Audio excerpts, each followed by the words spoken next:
नमस्कार रउआ लोगन का स्वागत बा। हम बाड़ीन आपके साथ जानवी जायसवाल और हमरे साथ बाड़न हमार सहयोगी अक्षय। नमस्कार। अब शुरू करल जाओ चुनाव का बात। अब बिहार का चुनाव में का माहौल बा, का चर्चा चलत बा, ये खातिन इस मुद्दा के खातिर ये मुद्दा और ये चर्चा खातिर ये वीडियो हम आपके साथ लेके आयल बानी।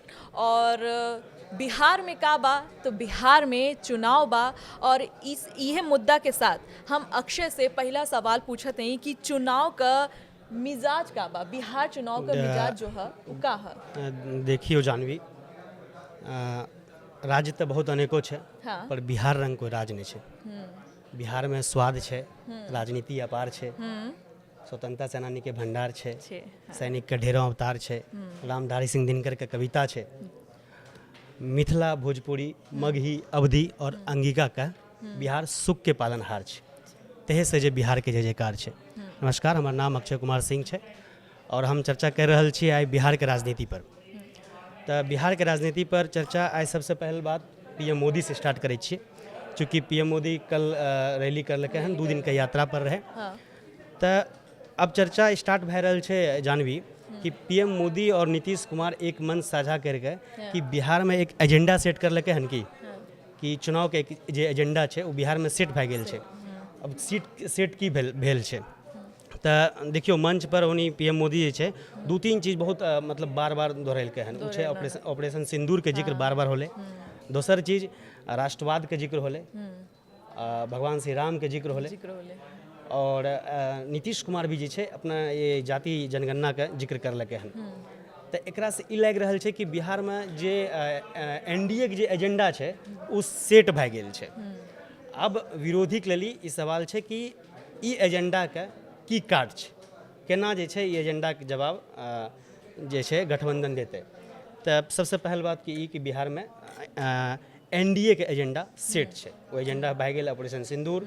ऑपरेशन सिंदूर में अब अहाँ देखियो पीएम मोदी के बहुत ज़्यादा तारीफ भै रहल छे। राष्ट्रवाद भै गेले और भगवान श्री राम हो गेले। और दोसर चीज ई कि अभी जे पीएम मोदी पहुँचले तो अपन पार्टी कार्यकर्ता के एक तरह कहियो कि मजबूत करेले और उत्साहपूर्वक उत्साहवर्धन करल गेल रहे। एहन समझ में आबि रहल छे। चूँकि पीएम मोदी जब कार्यकर्ता से बात करलकै तो ओकरा में सबसे पहला जिक्र पीएम मोदी एना करलकै कि आप जो है बूथ पर जो आप मतलब मेहनत कर रहे हैं उसको तो कीजिए ही कीजिए, साथ ही साथ आपका जो फॉलोवर है सोशल मीडिया पे वो भी ज़्यादा से ज़्यादा होना चाहिए और आप सोशल मीडिया पे एक्टिव भी होना चाहिए। हाँ, तहन यहो बात कहल के कि अगर आप उम्मीदवारी चाहते हैं, अगर कोई उम्मीदवारी चाहते हैं तो उसमें भी एक कैटेगरी फिक्स की है पीएम मोदी। उसमें ये कहा गया है कि आपका जो फैन फॉलोइंग है या फॉलोवर है सोशल मीडिया पे वो कम से कम 50,000 से ज़्यादा होना चाहिए, तभी आपको जो है उम्मीदवारी दी जाएगी या टिकट दिया जाएगा नहीं दिया जाएगा ये बात की बात है, लेकिन उस क्राइटेरिया में आप आ जाएंगे। यानी कि पीएम मोदी ये कहना चाह रहे हैं कि आप बूथ लेवल पर जितना मजबूत हैं, जितना काम करते हैं, जितना स्ट्रांग है, उसी तरह से आप सोशल मीडिया पे भी उतने ही सक्रिय रहिए। तो पहला तो ये चीज़ हो गया। दूसरा चीज़ जानवी, अभी जो हम पिछले वीडियो में भी चर्चा किए थे, जिक्र किए थे कि चिराग पासवान का क्या भूमिका इस पूरे चुनाव में होने वाला है। चूँकि हम बार बार यह से बात कह रहे छे, चिराग पासवान के जिक्र कर रहे छे। चूँकि चिराग पासवान अहाँ देखियो हमेशा आँख देखबे काम करे छे। आ कल या परसुकर इंटरव्यू छे, चिराग पासवान कहीं इंटरव्यू दिलके हन तो ओकरा में एक चैनल पर तो ओकरा में चिराग पासवान ई कहलकन कि हमार जे कार्यकर्ता छे, मतलब मेरा कार्यकर्ता भी हमें मुख्यमंत्री के रूप में देखना चाहते हैं। हालांकि कोई बात में चिराग पासवान ई जिक्र करलके हन, लेकिन इस समय पर चूँकि चुनाव के समय पर एहन बयान जे छे बहुत भूमिका के रूप में और बहुत मतलब कि ओकरा एक अनाही बयान नहीं देल जाए छे। एहन टाइम में, चुनाव के टाइम में ओकरा बहुत मजबूती से एहन बात रखल जाए छे ताकि एकर पक्ष विपक्ष में भी अलग अलग चर्चा हुआ। लेकिन ई बयान मतलब कि चुनाव में कुछ बदलाव मायने रखे छे। एहन टाइम में जे छे एहन बयान मतलब चुनाव के टाइम में एहन बयान की चिराग पासवान की मेरा कार्यकर्ता चाहते हैं कि हम भी जो है मुख्यमंत्री बने, तो एहन बयान कुछ नहीं बहुत ज़्यादा मायने रखे छे। पहल चीज़। दोसर चीज़ ना, पूरे इंटरव्यू में हम इंटरव्यू सुन लिए हैं चिराग पासवान के। पूरे इंटरव्यू में चिराग पासवान इहो कहलके हन कि हम हमेशा जो है बीजेपी के साथ खड़े नहीं हुए हैं। एक लाइन है, हम ओकर बता रहल छी अहाँ के। एक लाइन जे चिराग पासवान कहलकै हन कि बीजेपी के खिलाफ उनके सामने ही खड़ा था, मतलब कि वो कई जगह पर बीजेपी का विपक्ष में भी खड़ा रहले हन कुछ निर्णय पर, जहाँ जना चाहे वो बात कुछ समय बात हिंदू मुस्लिम विवाद को हो या फिर लेटरल एंट्री की या फिर जाति आधारित जनगणना पर मैंने अपनी राय स्पष्ट की थी, मैं किसी का प्रॉक्सी बनकर काम नहीं करना चाहता। हालांकि चिराग पासवान बाद में यहो कहलकै कि मैं पीएम मोदी के प्रति समर्पण अटूट है। यह चीज है चिराग पासवान की कि चिराग पासवान अपन बात आँख देखाय के रख दै छै, ये सबसे खासियत बात है। और बहुत मतलब कि हंसते हुए बयान रखे छै, लेकिन अपन बात रखे तरीका जे छै चिराग पासवान बुझ गेल छै कि केना करके हम अपन बात करे के दियो। और चिराग पासवान, ये सही बात है कि चिराग पासवान जे छै अभी मतलब कि पूरा रेस में सबसे ज़्यादा मतलब कि अगर अहाँ देखियो एनडीए गठबंधन में चिराग पासवान बहुत ज़्यादा अपन बात मनवावे के तरीका एक तरह से कहियो समझ गेल छै और केना बीजेपी के मतलब कि आँख दिखाना छै वो बुझ गेल छै। और चिराग पासवान से हमरा ई बुझा रहल छै कि चिराग पासवान सच में कहीं एनडीए के विरोध में भी हुआ पड़े छै या से कहै छै कि अगर सीट चिराग पासवान के मन मुताबिक नहीं मिलते तो हुआ पड़े छै चिराग पासवान जे छै पिछला बार के तरह फिर से अलग लड़े पड़े छै। और एकरा से नुकसान बहुत ज़्यादा बीजेपी के छै और नीतीश कुमार के छै। और बार बार चिराग पासवान जहन मतलब कि खबर आबि रहल छै कि 30 से 35 सीट पर लड़े ल चाह रहल छै, तैसे अभी से जे छै अलग अलग तरह के बयान चिराग पासवान के पार्टी से या चिराग पासवान के तरफ से आबि रहल छै।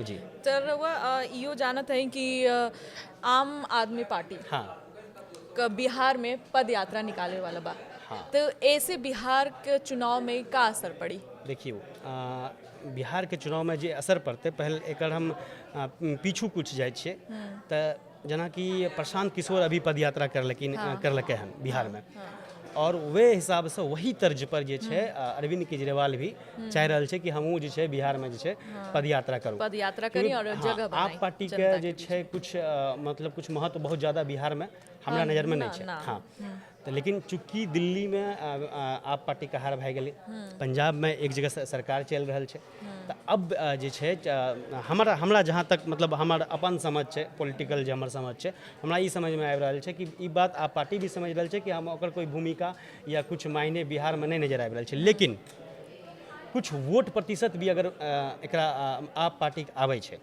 तो एकरा से ओकर जे छै आप पार्टी जे छै राष्ट्रीय पार्टी के जो मान्यता है वो बरकरार रह जाए। हाँ तो यही एक हमरा लाग रहा है। और अगर अरविंद केजरीवाल बिहार जाए के पदयात्रा करते, अभी ई पूरा क्लियर नहीं भेले हन कि अरविंद केजरीवाल वहाँ बिहार जेते और जे छे पदयात्रा करते, सिर्फ ई क्लियर भेले हन कि पदयात्रा होय वाला है।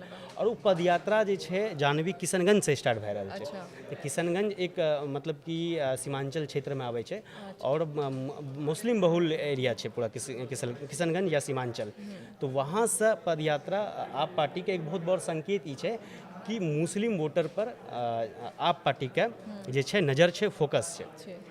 अब अगर अरविंद केजरीवाल अगर किशनगंज आबि के पदयात्रा के शुरुआत करे छै तो अना समझियो कि वोट में सेंगमारी होते, और केकर सेंगमारी होते? सेंगमारी होते तेजस्वी यादव वाला महागठबंधन के।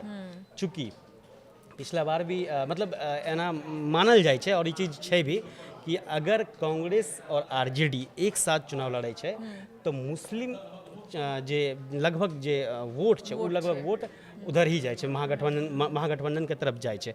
अगर कांग्रेस अलग लड़े छे तो फिर वोट के सेंगमारी होय छे। लेकिन यहाँ पर कांग्रेस और आरजेडी एक साथ चुनाव लड़ रहा है, और आप अगर लड़ते वहाँ से तो जाहिर से बात है सेंगमारी होते तेजस्वी यादव के वोट में और कांग्रेस के वोट में, यानी कि गठबंधन के वोट में।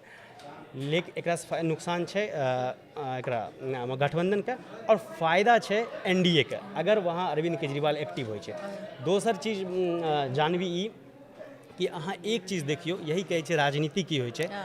अभी देखियो कि जना कि दिल्ली में विधानसभा चुनाव रहे, दिल्ली में की होले कि कांग्रेस और आप पार्टी अलग अलग चुनाव लड़लकै, और चुनाव लड़े में आप पार्टी के समर्थन दिलकै आरजेडी समर्थन दिलकै हन दिल्ली में अरविंद केजरीवाल के और कांग्रेस अलग चुनाव लड़लकै और वहाँ पर देखियो बिहार में आरजेडी और कांग्रेस एक साथ छै, अरविंद केजरीवाल अलग चुनाव लड़ रहल छै। तऽ एकरे कहै छै राजनीति, और बिहार के राजनीति कुछ अलग छेबे करले, अलग स्वाद छै, अलग मजा छै बिहार के राजनीति में। जी जान तो रवा ये बताएं कि तेज प्रताप का अगला कदम का होने वाला बा? तेज प्रताप देखियो अभी आरजेडी की जहाँ तक बात है, अभी आरजेडी में बहुत ज़्यादा बदलाव पार्टी के अंदर अहाँ के देखे मिलत। बहुत एक आध महीना के अंदर में बहुत ज़्यादा बदलाव देखे मिलत, हमरा एहन लाग रहा है। और चूँकि अभी अंदर से निर्णय भी मतलब एहन चल रहा है, अलग अलग अंदर जे चुनाव पार्टी में जे चुनाव आर होइ छै उ सब भए रहल छै। और जहाँ तक बात है तेज प्रताप के, तो सबके नज़र अभी तेज प्रताप पड़े छै कि तेज प्रताप का अगला कदम का होखे वाला कहाँ की होए वाला है। और सबसे बड़ बात ये है ना कि तेज प्रताप का जब से देखिए आप, तेज प्रताप का जब से ये पूरा प्रकरण हुआ, उसके बाद से तेज प्रताप का इस विषय पे कोई बयान नहीं है। और कयास ये लगाए जा रहे थे बीच में कि वो जेडीयू में चले जाएंगे, मतलब ऐसा लोग कहते हैं, ऐसा मुझे नहीं लगता ऐसा जल्दी इतना जल्दी कुछ निर्णय हो जाएगा, लेकिन ऐसा कयास लगाए जा रहे थे। कुछ लोग ये भी कह रहे हैं कि पार्टी ये तेज प्रताप अपना पार्टी बना सकते हैं। अब अगर इस समय में आना समझियो, तेज प्रताप अगर पार्टी अपन बनाबै छै, अगर इधर जिम्मेवारी पूरा तरह से अभी कहल एहनो जा रहल छै कि आरजेडी के पूर्ण रूप से पूरा जिम्मेदारी आरजेडी के तेजस्वी के हाथ में आवे वाला है। तो अगर तेजस्वी के हाथ में पूरा जिम्मेदारी अते और इधर तेज प्रताप अलग पार्टी बनेते तो आरजेडी के बहुत ज़्यादा नुकसान होते। तो हमारा जहाँ समझ में आ रहा है कि अभी लालू यादव बहुत ज़्यादा जल्दबाजी पार्टी में राष्ट्रीय अध्यक्ष के पद के ललित नहीं करते। राष्ट्रीय अध्यक्ष के पद हमरा लगे छै अभी लालू यादव के अपन हाथ में रखते, चूँकि अगर लालू यादव अपना हाथ में अगर पार्टी के रखे छै और राष्ट्रीय अध्यक्ष रहे छै तो तेज प्रताप लालू यादव के कभी विरोध नहीं करते। हाँ, अगर तेजस्वी पार्टी राष्ट्रीय अध्यक्ष रहते तो तेजस्वी यादव के विरोध होते। जैसे अभी सबसे पहले की पार्टी बनावे छै, अगर पार्टी बनते तो 110% हमरा बुझा रहा है कि लालू यादव ही अभी पार्टी के सब मतलब जे मेन रोल है और या जे राष्ट्रीय अध्यक्ष के पद है वो लालू यादव के पास में रहते। हालांकि तेजस्वी कहल भी जाए कि तेजस्वी हर काम हर चीज़ हर जे भी चीज़ करे छै वो लालू यादव से पूछ के ही करे छै, लालू यादव से दिशा निर्देश के बाद ही करे छै। तो ई रहे बिहार के चुनावी मुद्दा पर चर्चा। मिलब हम अगले वीडियो में, तब तक के लिए रउआ अपन बहुत ख्याल रखें। नमस्कार। आप लोग का बहुत बहुत शुक्रिया।